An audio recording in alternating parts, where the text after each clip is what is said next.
ವರ್ತೂರು ವಿರುದ್ಧ ಬೆಂಕಿಯಂತೆ ಕಾರಿದ Tanisha. Big boss ಮನೆಯ love bird ನಡುವೆ ಬೆಂಕಿ ಹೊತ್ತಿ ಉರಿತಾ ಇದೆ. ಚೆನ್ನಾಗಿದ್ದ ಜೋಡಿ ನಡುವೆ ಬಿರುಕು ಮೂಡಿದೆ. ವರ್ತೂರು ವಿರುದ್ಧ ಬೆಂಕಿ ಕಾರಿದ್ದಾರೆ ತನಿಷಾ. ಆರೋಪದ ಪಟ್ಟಿ ಹೇಳ್ತಾ ವರ್ತೂರು ವಿರುದ್ಧ ತಿರುಗಿ ಬಿದ್ದಿದ್ದಾರೆ. ಇದೊಂದು ಆಟ, ಗೆದ್ರೆ 50 ಲಕ್ಷ ಅನ್ನೋದು ಇಡೀ ಮನೆ ಮಂದಿಗೆ ಗೊತ್ತು. ಅಷ್ಟೇ ಯಾಕೆ, ಅದಕ್ಕಾಗಿಯೇ ಎಲ್ಲರೂ ಗುರಿ ಇಟ್ಟಿರೋದು. ಆದ್ರೆ ಕೆಲವೊಂದು ಸಲ ವೈಯಕ್ತಿಕ ನಿಂದನೆಯೇ ಹೆಚ್ಚಾಗುತ್ತೆ. ಆದ್ರಿಂದ ಕೆಲವೊಬ್ಬರ ಬಾಂಧವ್ಯ ಕಡಿತಗೊಂಡು ಮತ್ತೆ ಚಿಗುರುವುದೇ ಇಲ್ಲ. ಆದ್ರೆ ತನಿಷಾ ಹಾಗೂ ವರ್ತೂರು ಸಂತೋಷ್ ವಿಚಾರ ಅದರಲ್ಲಿ ಭಿನ್ನವಾಗಿದೆ. ಬಿಗ್ ಬಾಸ್ ಮನೆಯಲ್ಲಿ ಕೆಲವೊಂದು ಸಲ ವೈಯಕ್ತಿಕ ವಿಚಾರಕ್ಕೆ ಎಂಟ್ರಿ ಆದ್ರೆ ಆ ಜಗಳ ತೀರಾ ಅತಿರೇಕಕ್ಕೆ ಹೋಗುತ್ತೆ. ಅದಕ್ಕೆ ಉತ್ತಮ ಉದಾಹರಣೆ ಅಂದ್ರೆ ವಿನಯ್ ಹಾಗೂ ಪ್ರತಾಪ್. ಸುದೀಪ್ ಮುಂದೆ ಹೇಳಿದ ಒಂದು ಹೇಳಿಕೆಯಿಂದ ವಿನಯ್ ನಿನ್ನೆಯಿಂದನೂ ದ್ವೇಷ ಮಾಡೋದಕ್ಕೆ ಶುರು ಮಾಡಿದ್ದಾರೆ.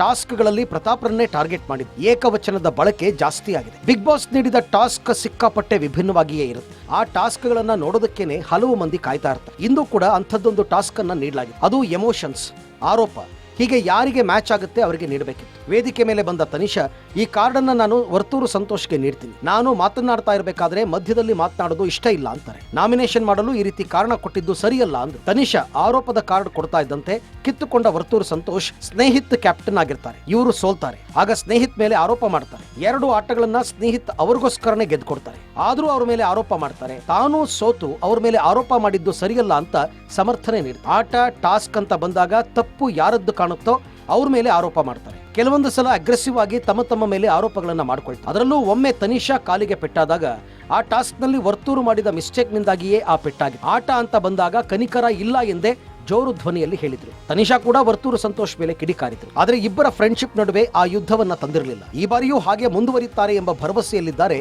Fans. Digital desk, public music.